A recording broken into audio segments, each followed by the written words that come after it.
But God said to me, you are not to build a house for my name, because you are a warrior and have shed blood. You will not build a house. You've shed too much blood. You killed too many people, David.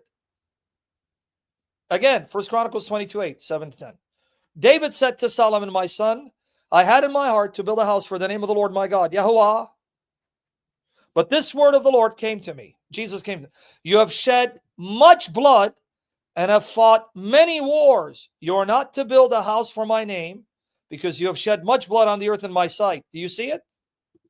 Don't erroneously assume that just because the Bible records an event, that God approves of it.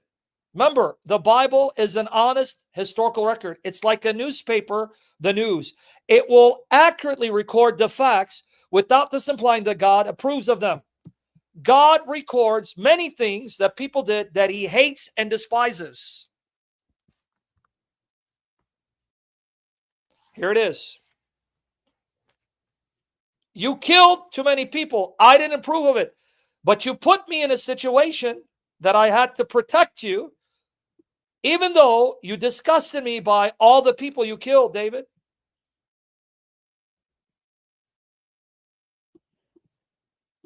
And I'm going to show you what made David a man after God's heart.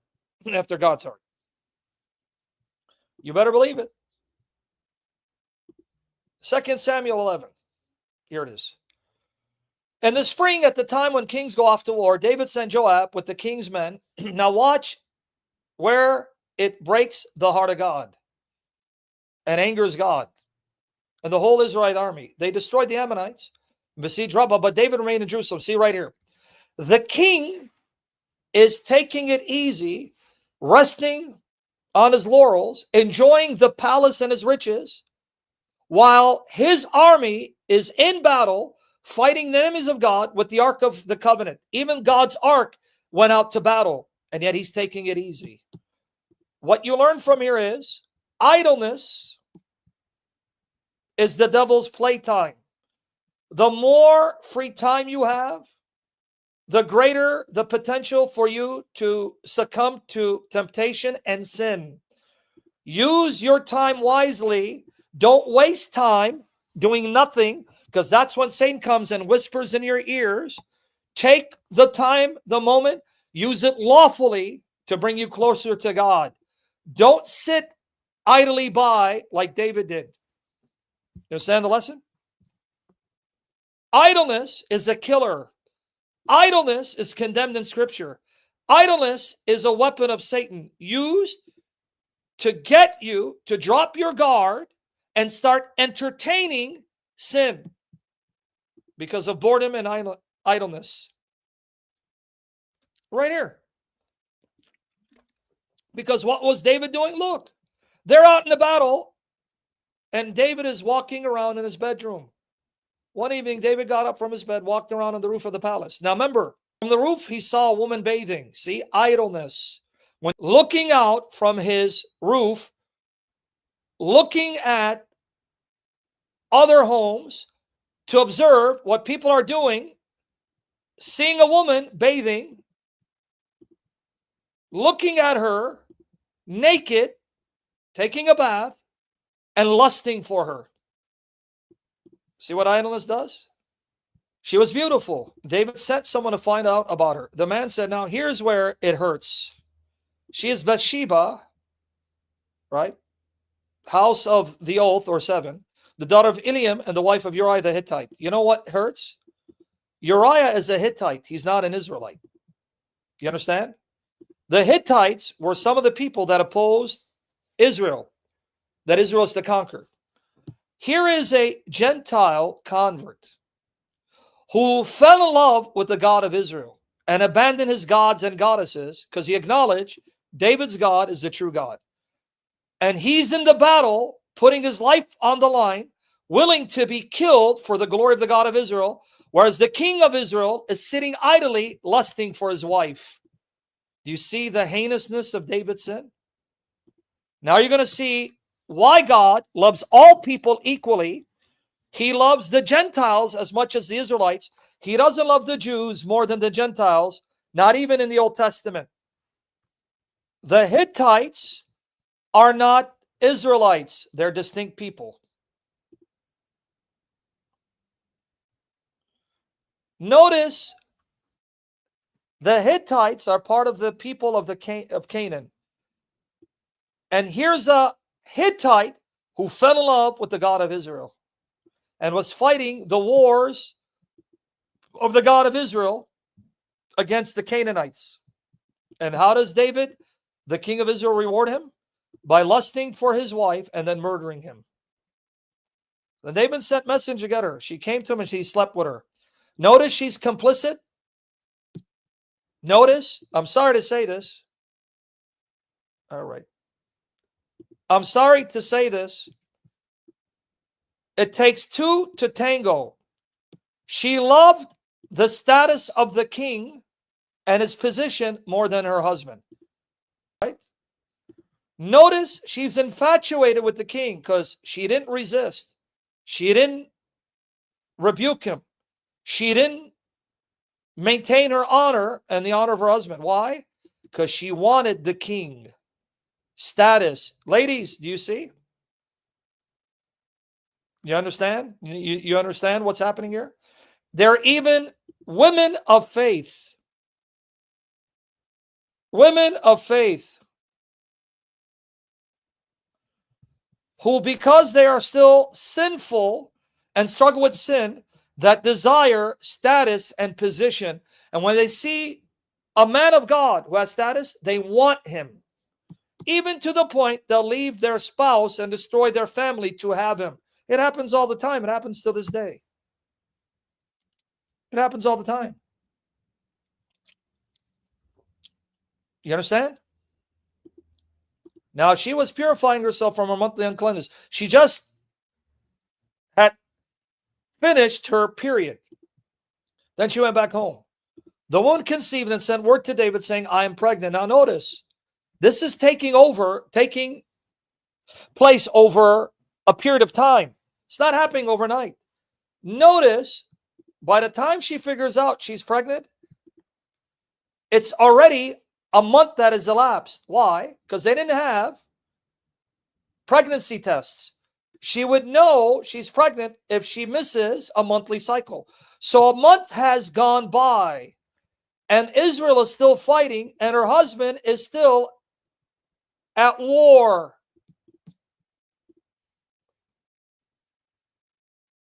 You understand? They didn't have pregnancy tests. How did she know she's pregnant? Because she missed her cycle. Let me get a more literal translation. This paraphrase is too much. That means a month has elapsed. Her husband's still at war. He's still fighting, putting his life on the line. And his wife and David commit adultery. See how evil this is? Look what she says. Now, NIV paraphrases. I want to get you a little translation. Right? I am pregnant. Then David sent to Joab saying, send me Uriah the Hittite. Look at how evil he is. So Joab sent Uriah to David. Remember, he's not an Israelite. When Uriah came to him, David asked concerning the state of Joab and the state of the people and the state of the war. They're still at war. It's a month later, they're still fighting. They're exhausted. They're tired. And notice, a month later, David is still not in battle. Did you catch it?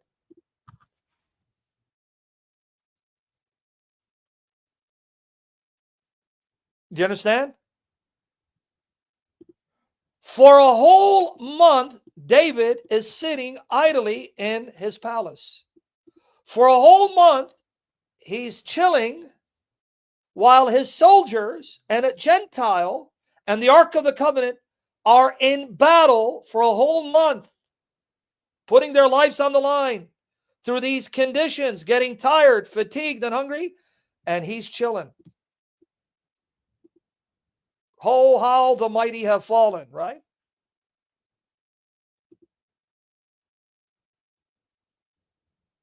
You see it? A whole month. Then David said to Uriah, go down to your house and wash your feet. Take it easy, man. Look at how a Gentile is going to shame David and humiliate him. showing he has more love for the God of Israel than David does. Uriah went out of the king's house, and a present from the king went after him.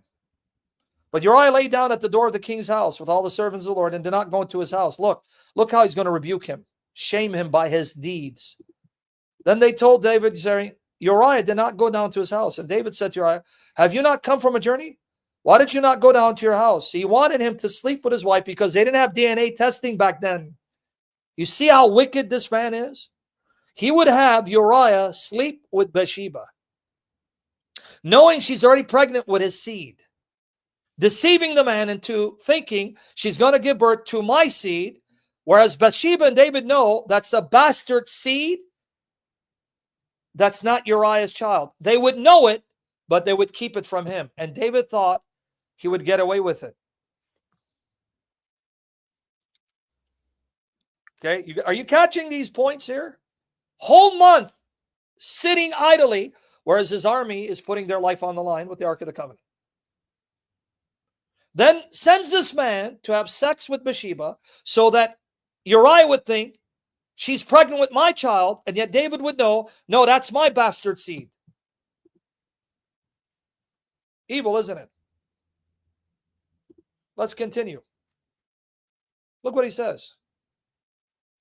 Why did you not go to the house? And Uriah said to David, the ark and Israel and Judah are staying in the booths. They're out in the wild, in booths. They're not in their homes. And my lord Joab and the servants of my lord are camping in the open field. Shall I then go to my house to eat and drink and to lie with my wife?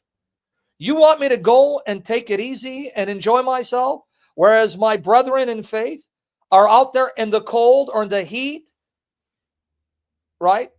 Tired, fatigued, fearful they may be killed, not getting enough sleep or food, and you want me to go and take it easy like you've been doing, David?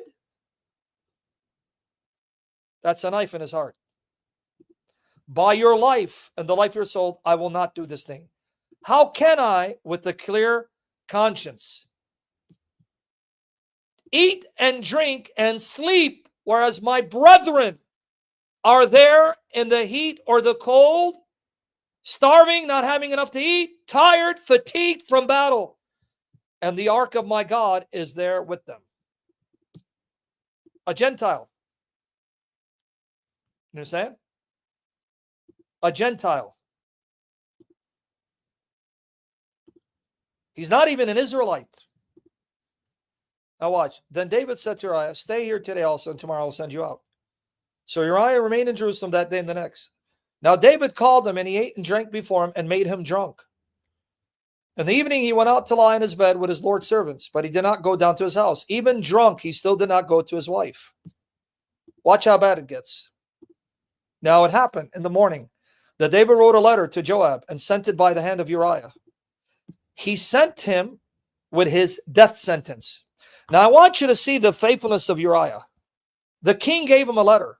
All Uriah had to do was open the letter, and he would see that the king had ordered that Joab would put Uriah in the front line, and when the battle got fierce, the soldiers pulled back, so Uriah would be killed dead. David sent him with his death sentence in his hand. But notice Uriah's faithfulness. Out of love for God and love for the king, he did not dare open that letter. He had written in the letter saying, place Uriah in the front line of the fiercest battle and withdraw from him, so that he may be struck down and die. So it was as Joab kept watch on the city, that he put Uriah at the place where he knew there were valiant men, and the men of the city went out and fought against Joab. Some of the people among David's servants fell, and Uriah the Hittite also died. He had the man murdered. Then Joab sent and told David all the events of the war, and he commanded a messenger saying, when you have finished telling all the events of the war to the king, if it happens that the king's wrath rises and he says to you, why did you approach city fight? Did you not know that they would shoot from the wall? Notice, even Joab conspired to murder Uriah. He was complicit in the crime. So with Bathsheba. But God has a sense of humor, because Joab was later killed. By the sword you live, by the sword you shall die. Why did you approach the city to fight? Did you not know that they would shoot from the wall? Who struck down Abimelech, the son of Jerubesheth? Did not a woman cast an upper millstone on him from the wall, so he died at Thebez? Why did you approach the wall? Then you should say, your servant Uriah the Hittite is dead also. Look, they're conspiring.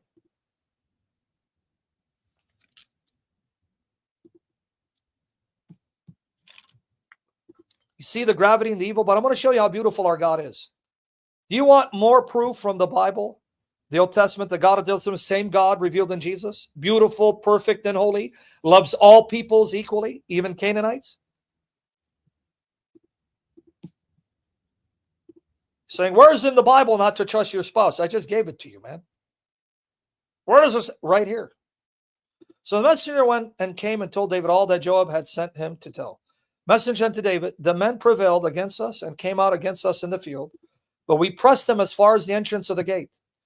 And the archers shot at your servants from the walls. So some of the king's servants died. He even had others murdered just to cover up his sin. And your servant Uriah the Hittite also died. Then David said to the messenger, thus you shall say to Joab, do not let this thing be evil in your sight, for the sword devours one as well as another. Make your battle against the city stronger, tear it down, so strengthen him. Notice that throughout this time, David has not got up and joined the battle. The man of war, the man that shed too much blood, he still doesn't join the battle.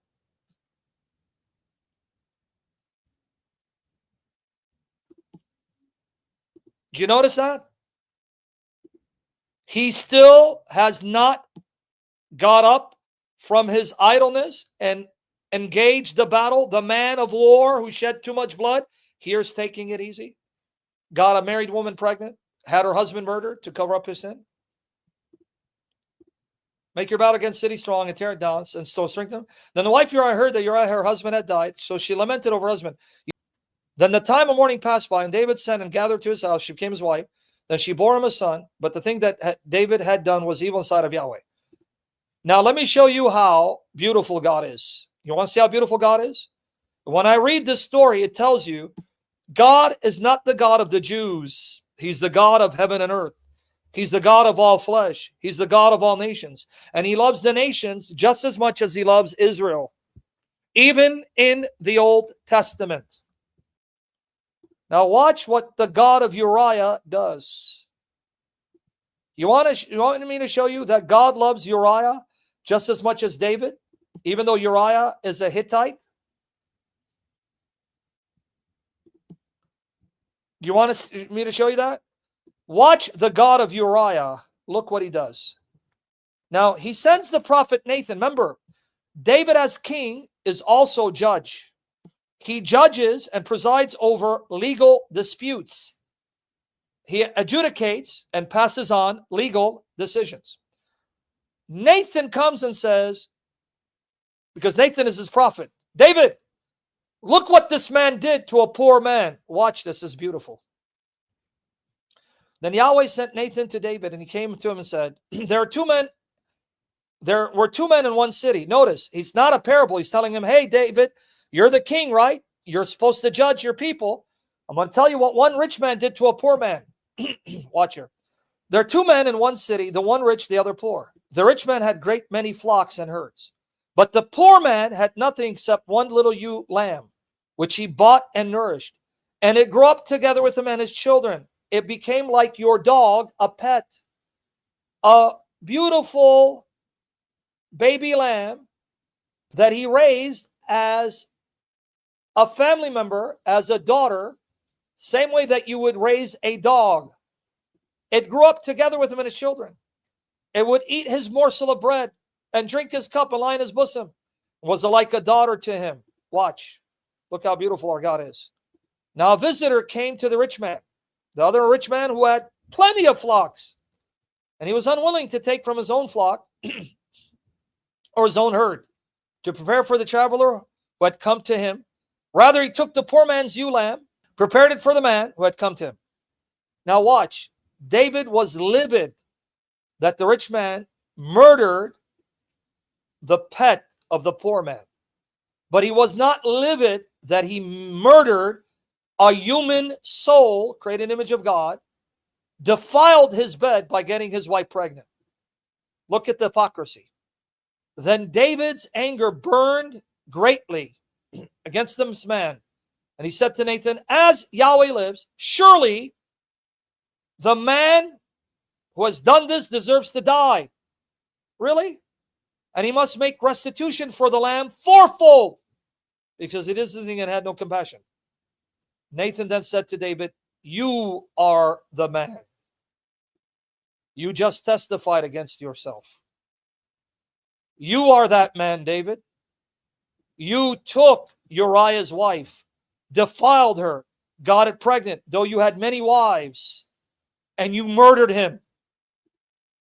You just testified you deserve to die. By your words you shall be condemned.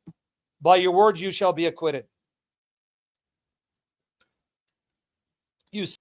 Thus says Yahweh, the God of Israel. It is I who anointed you king over Israel. Wow, these words of God hit me in the heart. I made you king over Israel. It is I who delivered you from the hand of Saul. I protected you from Saul who wanted to murder you. I also gave you master's house. His palace was yours. Even his wives came under your control and to your care. And I gave you the house of Israel and Judah. And I made you ruler over these people. And if that had been too little, if that wasn't enough, I would have given you much more. Added to you many more things like these. Why have you despised the word of Yahweh by doing evil in his sight? You have struck down Uriah the Hittite with the sword, have taken his wife to be your wife, and have killed him with the sword of the sons of Ammon. See, he's telling him, David, I am also the God of Uriah. You killed my son, my servant Uriah.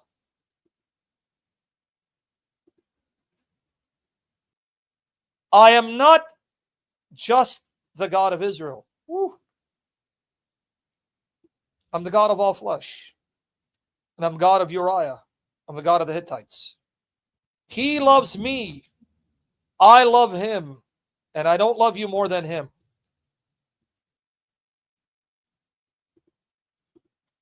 You've killed him. So now I swear to you, what you did to Uriah, the sword shall never depart from your house, because you've despised me. Notice, all sin is against God. All sin is against God. When you sin against your neighbor, you're sinning against God. Can I break that down a little further? Sin has no meaning apart from God. What do I mean? If there is no God, there is no objective morality, right? There is no objective evil, right? There is no objective sin. Sin only makes sense because there is a God who's a moral being and the standard of moral perfection. So to sin presupposes God. To do evil presupposes God. So every act of sin is an act against God, because apart from God, sin is meaningless, doesn't exist. That's why God says, when you sin against someone, you sin against me. It is me you're sinning against, because I'm the standard of morality, right? Morality originates from me. I'm a moral being. I am reality. And I'm telling you, evil really exists. So when you then do something evil, then you are defying me, disobeying me, opposing me. And notice, the God of the Old Testament loves all nations equally, even a Hittite who's part of Canaan. David, do you think because he's a Hittite, I love him less? I'm going to now unleash hell on your family because of what you did to Uriah. You know what happened to David? Look, for murdering Uriah and committing adultery against his wife, you know what God did to David's household? Let me now break down the summary because I can't go through all of it. Okay? Did you know that Amnon, sister Tamar, because David had children from different wives, Amnon was in love with his half-sister Tamar. Read it. You'll read in 2 Samuel 13.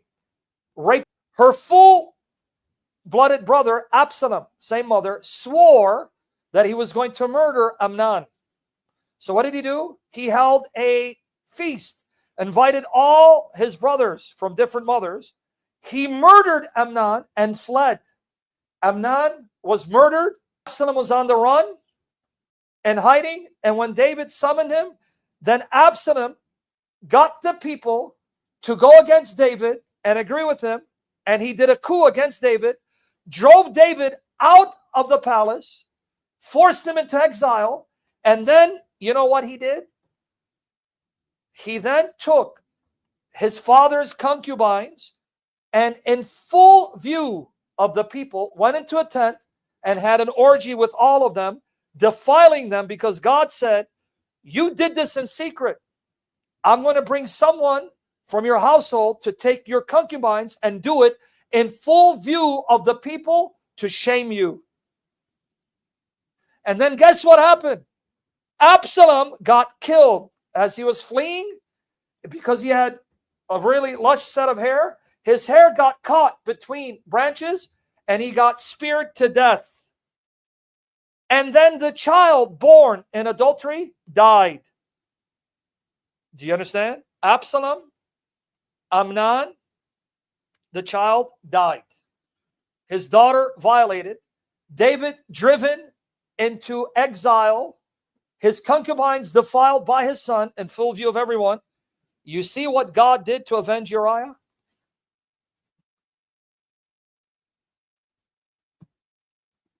You see the love he has for Uriah? A lesson. So guys, don't think the God of the Old Testament is just the God of Israel. That's a misreading of the Old Testament. God has given you example after example. I love all nations. I created all of them. And I create them in love, and I want them all to be saved. Your enemies are not my enemies. I love them. And he did this for Uriah, a Hittite who wasn't even an Israelite. Do you now love your God even more? Do you now see how beautiful your God is?